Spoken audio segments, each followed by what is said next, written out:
كتير بيبقى الواحد محتاج حاجة جديدة في حياته، حاجة مختلفة. ممكن قوي في اليومين اللي الواحد أخدهم بعيد عن الشغل يقعد يفكر، يحلم، ويسيب نفسه يحلم، مقيدش نفسه.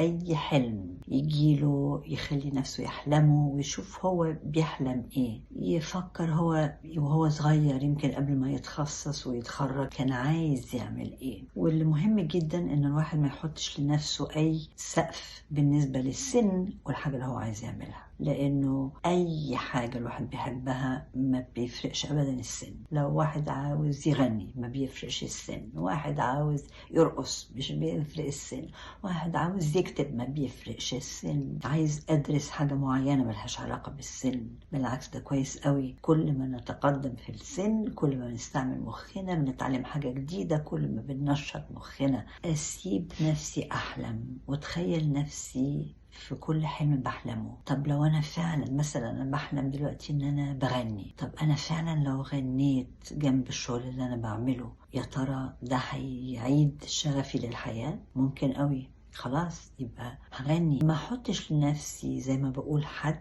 او سقف او حاجة توقفني. كل حاجة ممكنة، فالمهم احلم واشوف ايه اللي انا عايزة اعمله.